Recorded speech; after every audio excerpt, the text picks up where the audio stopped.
So I have finished university. My third and final year was completed literally only a couple of weeks ago when I graduated from the University of Sheffield doing journalism. Now, like I've done for the previous 2 years, first year and second year, I'm going to go over all of the academic stuff that happens in third year. For those of you that are either interested or looking to come into University of Sheffield, or those of you looking to go into third year and wondering what the different modules are like. Well, this is going to be for you because I'm going to go over the 4 modules that I took, the 2 optional modules and the 2 mandatory modules. I'm going to start as an overall, surprisingly, because I'm going to start about my non-course experience, which was brilliant.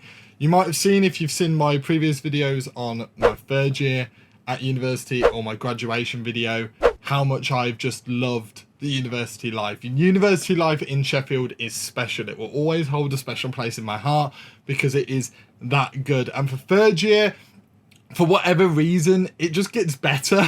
I don't know how to explain it, but the final year, you just go into it with that attitude of, let's take everything as it comes, let's just go with the flow and see what happens, and what happens half the time is gold. I have so many memories across the entirety of university, but so many across third year alone because of just how good it was overall. It's great for nightlife, it's great for going into the botanical gardens or the many other places you can go and relax in the sun and read a book or have a coffee or just sit and chat with your friends, whatever it may be. It's got everything there at your fingertips. It's literally everything's like a 10-minute walk.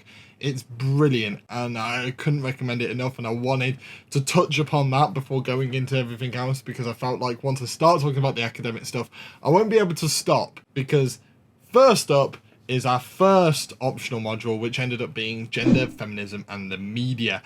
Now, as the optional module may tell, you don't have to take this. You can choose not to, despite it going quite badly for me. You can choose other modules, you can choose some language modules, you can choose free speech and censorship, and there's many others that I can't remember off the top of my head, but I chose gender, feminism in the media purely because it's quite an interesting topic, you know, speaking about gender, you know, speaking about women in the workplace and how they're represented in the media. All these different topics, that's just the tip of the iceberg, to be completely honest with you, because I quite frankly don't have the time in the time frame that I have to do this video. I don't have the time frame to go over everything because it's so broad and it's so interesting, and that's going to be the linchpin of this. Is it's really interesting. It's a great topic. It's a great topic to speak to with your friends. It's a great topic to speak to people in seminars with, because your mind gets opened up to a whole new world and a whole new perspectives, and it really makes you realize why you can and can't say certain things, why you've got to tread carefully in certain places, and what may offend people and what may not offend people, where certain terms have come from, and understanding that so you can move forwards. And that's what this module was all about. Despite things not going well in the assessments, overall it was a really interesting module. So moving on to the assessments. The first assessment I'm going to touch upon is the essay. We'll move on to the podcast later because there's a lot to talk about with the podcast. But we'll start with the essay, and the reason why the essay is a lot shorter to speak about is because I'm rubbish at essays. I can't do essays. I've never been able to do essays since I was a little kid to now. I've just not been able to do them. I can vaguely do one, I can do a passable one, I can't do a good one. For whatever reason, no matter how much I try and simplify myself, I just can't seem to put my thoughts onto paper. I understand what I mean. I understand the topics, and in seminars and back in the day before university, in lessons, I was able just to verbally be able to tell you all the terminology, this and the other, but the moment I had to sit there and write on a page, I just couldn't do it. This essay was a similar ordeal. Now, I did get help from the university. I told them straight up I'm not good at essays.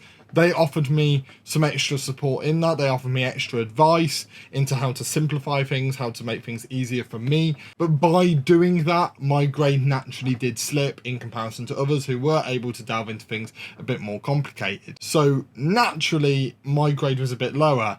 However, it was higher than the one I got in the podcast because the podcast went horribly wrong. Now, I feel quite annoyed about this still. I'm less annoyed than I was, but I'm still a little bit annoyed because this module alone is pretty much what cost me the first in the journalism course. So it holds a very negative place in my heart, despite me really enjoying it overall. But this podcast element, we messed up despite also not messing up. Now, to explain this to you, you learn all these academic research and you're leading up to the essay to put it all in.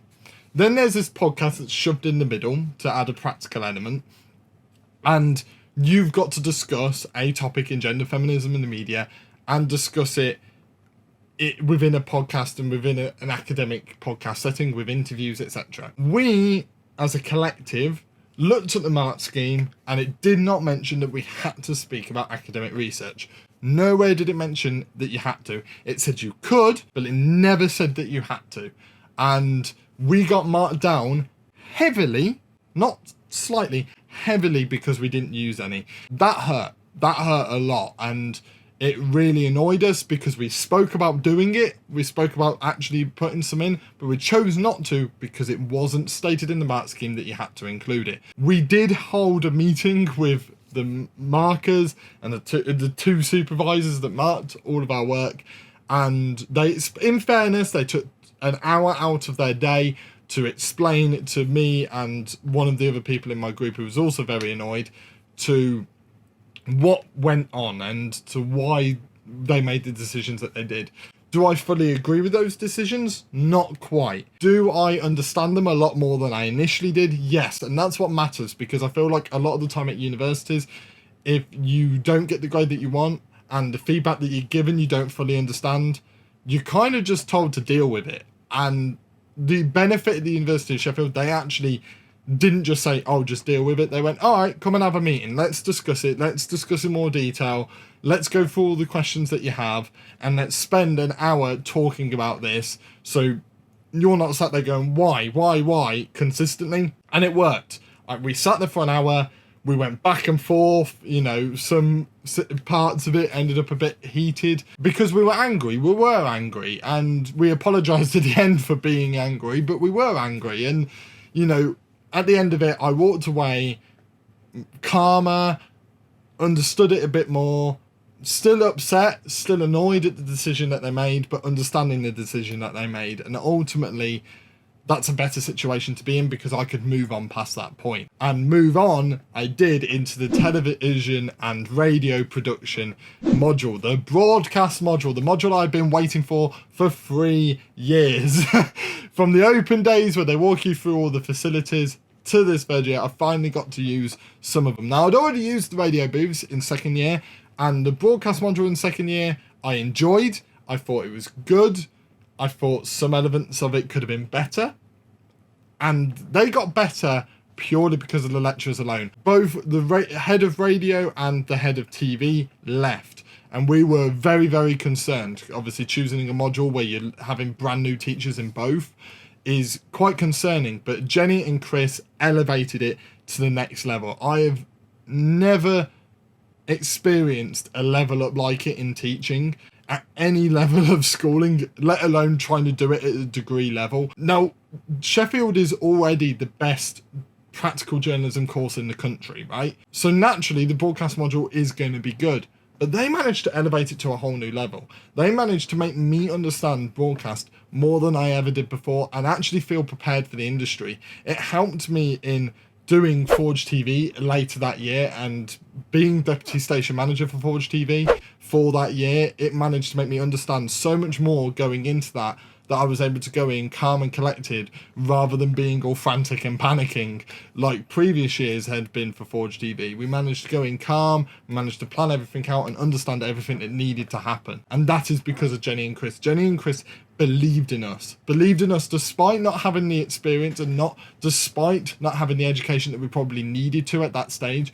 They took extra time out of their hours. They put in an extra lecture for us, they put in extra workshop time for us, just to elevate us to that next level. They made us learn all these new systems for radio production, and we actually got into the TV gallery for our television module. Now, we also got to use different elements of the TV gallery. We got to be behind the scenes in the production roles, and we got to be on camera in the presenting roles. And everyone got experience in all aspects before the SS News days. Now, for the radio side of things, we had to do a radio package, and we had to produce one on whatever news story we wanted to do.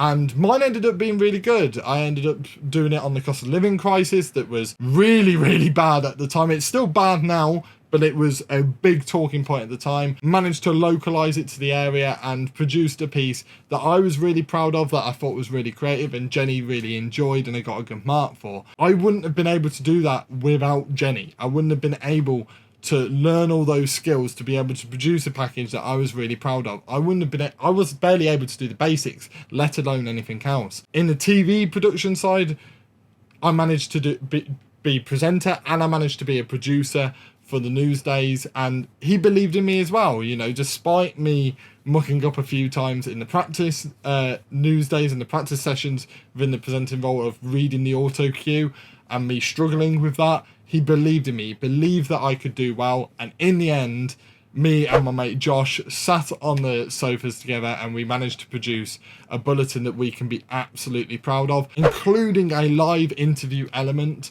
that was literally made on the day. We thought we could do it, then we thought we couldn't do it, and then we thought we could do it again, and then something went wrong live, and we still produced something that we can be proud of. And that right there is the crux of what Jenny and Chris did. They made us believe in ourselves. They made us believe we could do anything. And we started to think outside the box that we'd never done before. And that broadcast module, I couldn't recommend enough. Even if you're someone that's a bit, I don't know about broadcast, take it. Take that module, push yourself, because they'll push you. And quite frankly, that's all you need. All you need is those people to believe in you. And when you've got those people believing in you, you can take it to that next level. And that's exactly what I did when I went into the final project, because for the final project, I did a TV documentary that ended up being quite good. I worked with Chris again, and I did it on the church's stance on LGBT marriage. That's quite a broad topic. It's not only a broad topic, it's a sensitive topic. And bear in mind that we only had 7 to 9 minutes to produce a documentary for it, which I know is ridiculous, and so do the university. We've complained about it a lot this year. Apparently the first time it's been complained about. So I think the standards that Chris had brought in and Jenny had also brought in really came into fruition here. This was the moment where we were like, no, we deserve more than this. We need to do more than this, rather than settling for the bare minimum. And that's exactly what's going forward. Going forward, it's going to change.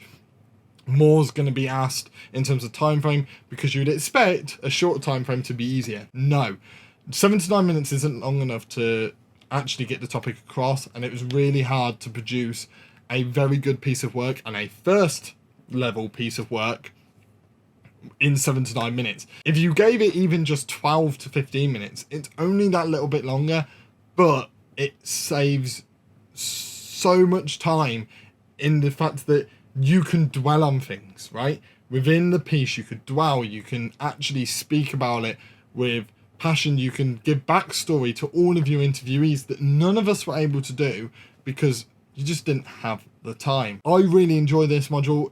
What I love about Final Project is the first half of the year is you are taught every single skill from every single lecturer that you need to produce everything, whether that be a dissertation, whether that be a podcast, whether that be a radio package, whether that be a multimedia piece, whether that be a written piece, whether that be a TV documentary.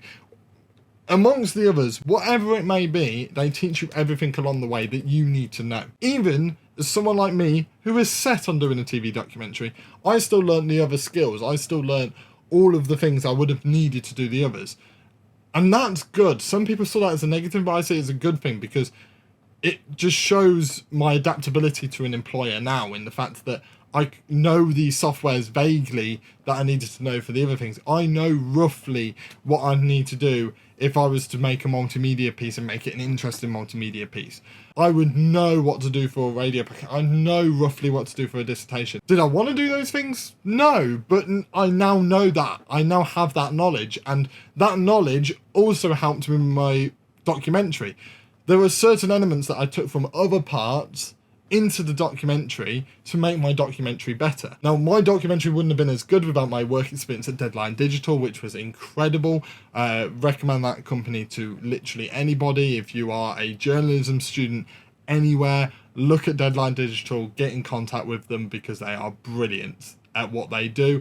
They are great with students, and they do help elevate you, and they do dedicate that time to teaching you tips, tricks, and skills that you need to elevate your work from a student standard level work to an industry standard level work. And I use that for my documentary. Something as simple as using clip-on mics, the lapel mics, no one else really used on the course. No one else who did the documentaries used those mics. Some of the feedback at the end was that those people should have used those mics. That just shows that how much they elevate me. I was confident using those microphones. Other people weren't, because they weren't taught them.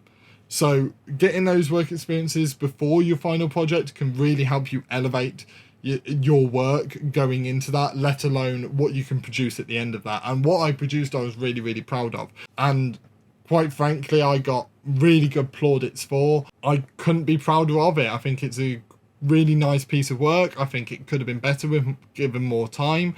But the interviewees I got, I reached for the sky and I got them. And that was something that they kept pushing me to do, is reach for the sky, you know, keep, you know, going for the people that you need to make this better. Surprise, surprise, the church didn't want to speak to me, and that cost me a few marks because I couldn't get anyone from the church to actually speak to me. However, overall I got a first on it, and I'm really, really proud of that, because not many of the TV documentaries managed to get a first.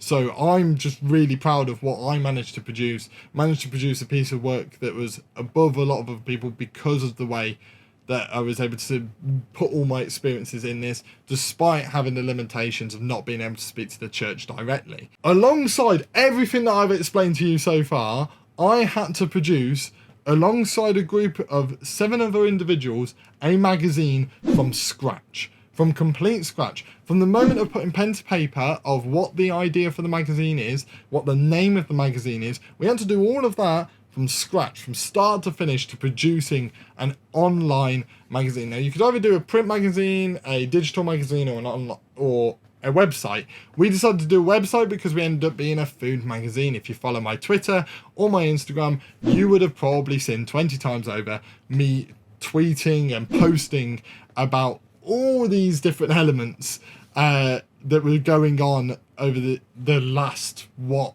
or 5 months of producing content, and I managed to speak to some amazing people.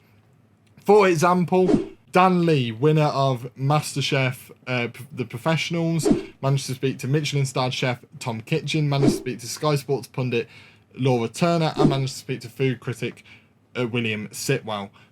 And that's not including the food bloggers and the people, the chefs at all these different places, the owners of all these different businesses that we managed to speak to day in, day out. We managed to produce a well-functioning magazine. And during the 2 weeks of production, I was SEOing and editing all 120 articles that we produced, including the recipes.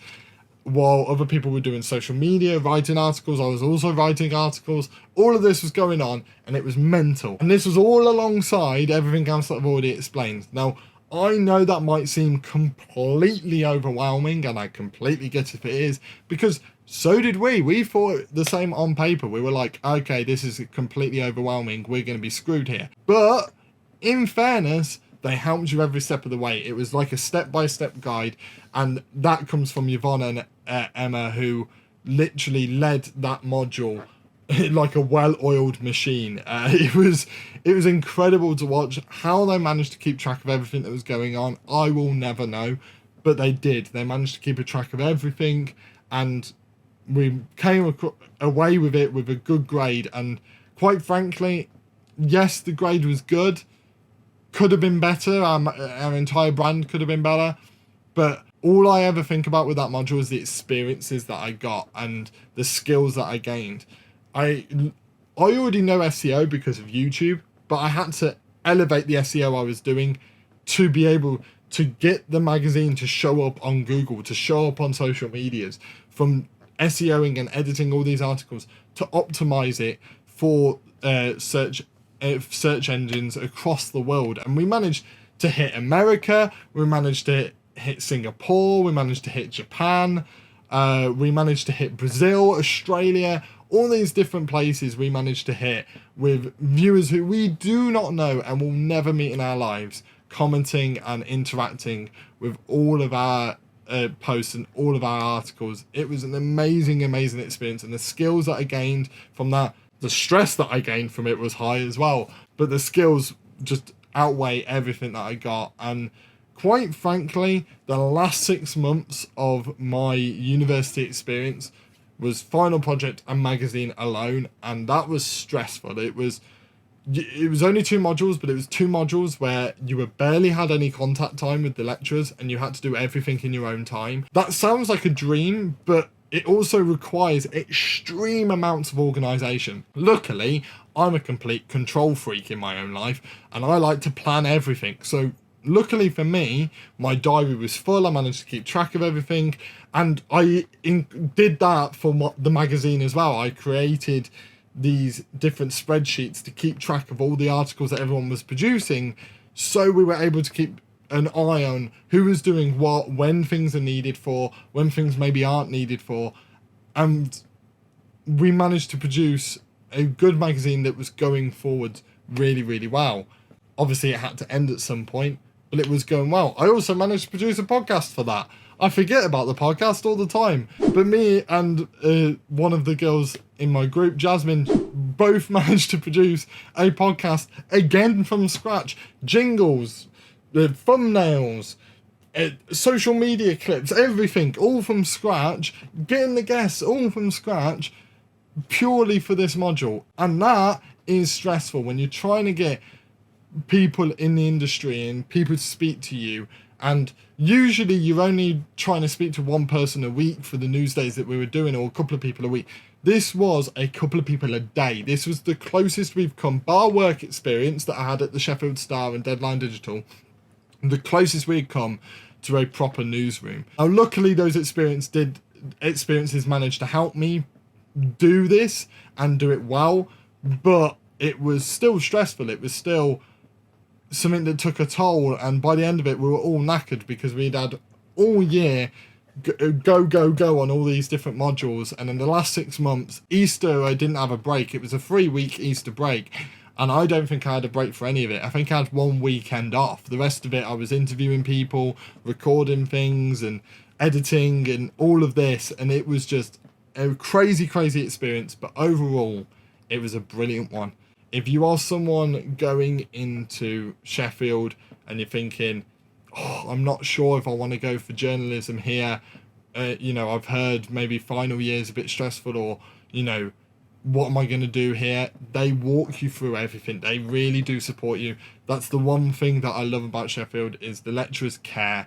The lecturers are there for you all the time, and they care about what you're doing, and they care about what you produce, and they care about you afterwards. I've had countless emails since leaving about keeping contact, keep doing this, how are you getting on with jobs, this, that and the other, because they care, and they always have cared. They will never change. So if you're thinking of going and you're worried about that, don't worry.